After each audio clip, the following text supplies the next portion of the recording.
আসসালামু আলাইকুম। জামাতের একের পর এক কৌশলে মাইনাস হয়ে যাচ্ছে বিএনপি রাজনীতি। বিএনপি রাজনীতি থেকে মাইনাস হয়ে যাবে।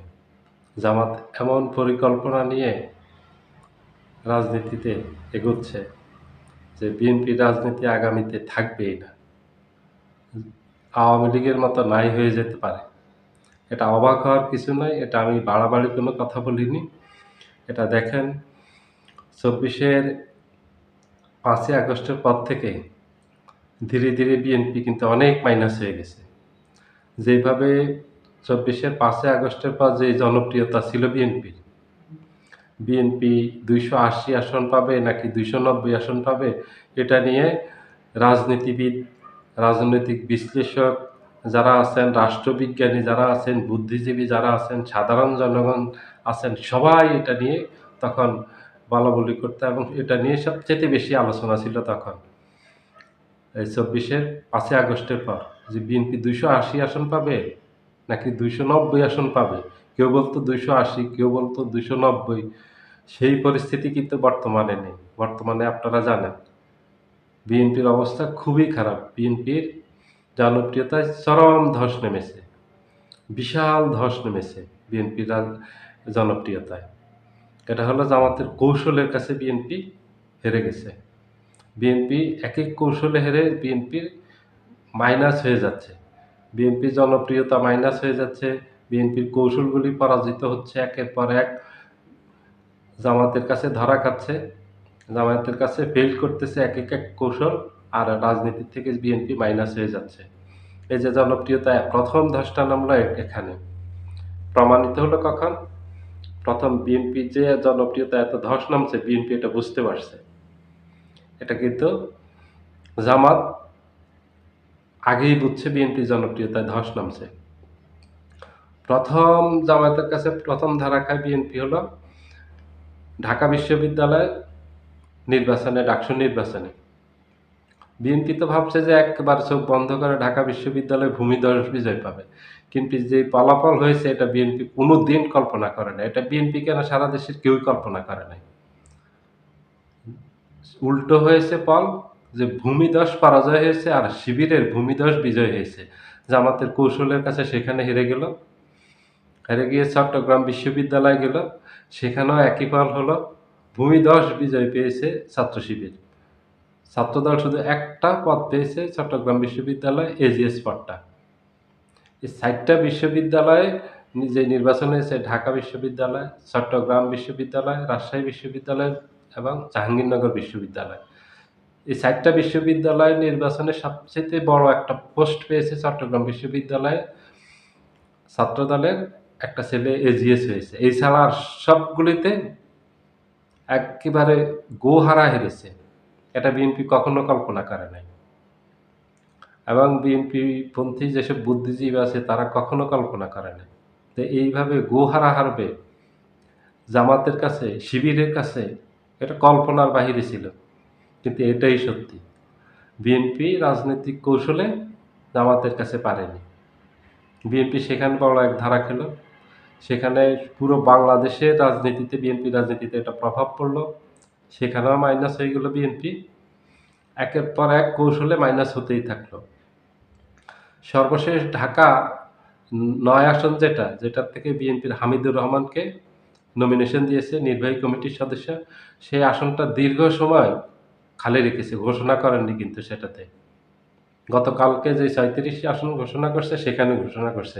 তার আগে যে ২৩৭ আসন ঘোষণা করছে সেখানে ঘোষণা করেনি। গতকালকে যে ৩৭ আসন ঘোষণা করছে সেখানে করছে। শেষ পর্যন্ত সেখানে করতে বাধ্য হয়েছে। ওটা অনেকদিন খালি রেখেছে। খেলাফত মজলিসের আমির আল্লামা মামুনুল হকের জন্য ওই আসনটা খালি রেখেছে। আল্লামা মামুনুল হকের দল জামায়াতে ইসলামীর নেতৃত্বাধীন ৮ দলীয় জোটে আছে। সেই জোট ভেঙে ওনাকে বিএনপি জোটে আনার আপ্রাণ চেষ্টা করছে, প্রাণপণ চেষ্টা করছে।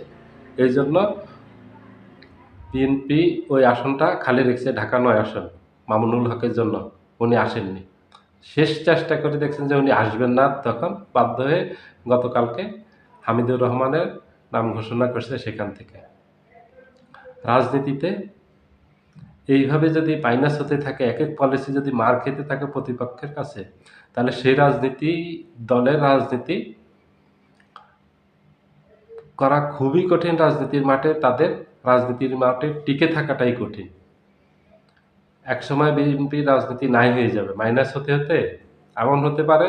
আমি আগেই বলছি, এটা অবাক করার কিছু নেই, কারণ এইভাবে হয়েছে অনেক দল।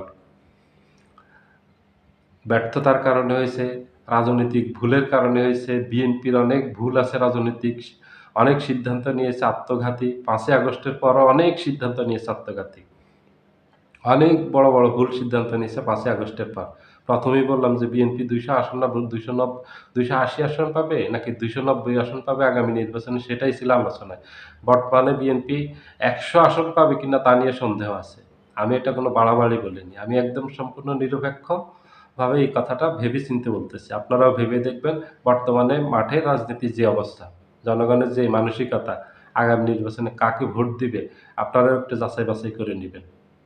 বর্তমানে বিএনপির আগামী নির্বাচনে নির্বাচিত হয়ে ক্ষমতায় যাওয়ার সম্ভাবনা সর্বোচ্চ 10%, আর জামাতের 90%। যদি আল্লাহ না করে কোনো ধরনের কোনো দুর্ঘটনা না ঘটে, তাহলে ইনশাআল্লাহ জামাত আগামী নির্বাচনে 90% নিশ্চিত থাকেন, সেখানে জামাত আগামী নির্বাচনে ক্ষমতায় যাচ্ছে। বিএনপি কোথাও জামাতের সাথে একটা জায়গায় বিজয়ী হতে পারে এখন পর্যন্ত। সরকারের কাছে যত আবদার করেছে, যত অন্যায় আবদার করেছে, সরকার সেগুলি রাখেনি। যত কৌশলে সরকারের উপর চাপ প্রয়োগ করতে চেয়েছে, ডক্টর ইউনূস সরকার সব কৌশলে পাশ কাটিয়ে ডক্টর ইউনূসের মতো উনি দেশ পরিচালনা করতেছেন। বিএনপি বহুভাবে চেষ্টা করেছে ডক্টর ইউনূসের উপর প্রভাব বিস্তার করার জন্য, পারেনি।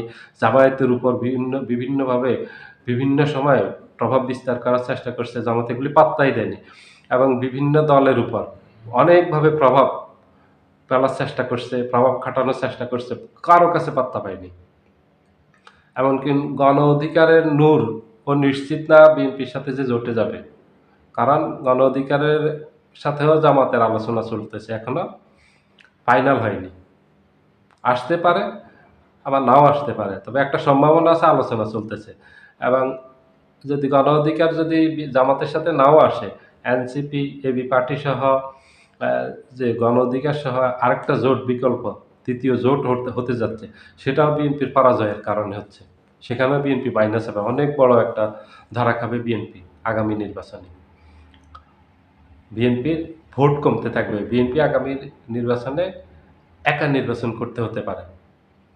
বিএনপি জোট থেকে বেরিয়ে যাওয়ার সম্ভাবনা আছে আরো অনেকগুলি দল, অনেকটা একা হয়ে পড়বে আগামী নির্বাচনে বিএনপি চেয়েছিল জামাতকে আগামী নির্বাচনে মাইনাস করে দিতে রাজনীতির মাঠ থেকে, কিন্তু জামাতের কৌশলের কাছে পরাজিত হয়ে বিএনপি আগামী নির্বাচনের মাঠ থেকে মাইনাস হয়ে যাচ্ছে। একে একে বিএনপি জনপ্রিয়তায় ধস নামছে, বিএনপির এক এক কৌশল মার খেয়েছে। এক কথা হলো বিএনপি মাইনাসের পর মাইনাসে আছে, প্লাসে নেই রাজনীতিতে। জামাত প্লাসে আছে রাজনীতিতে বর্তমানে। জামাত সবচেয়ে বর্তমানে একেবারে টপ গিয়ারে আছে জামাতের রাজনীতি। সবাই ভালো থাকবেন। আল্লাহ হাফেজ।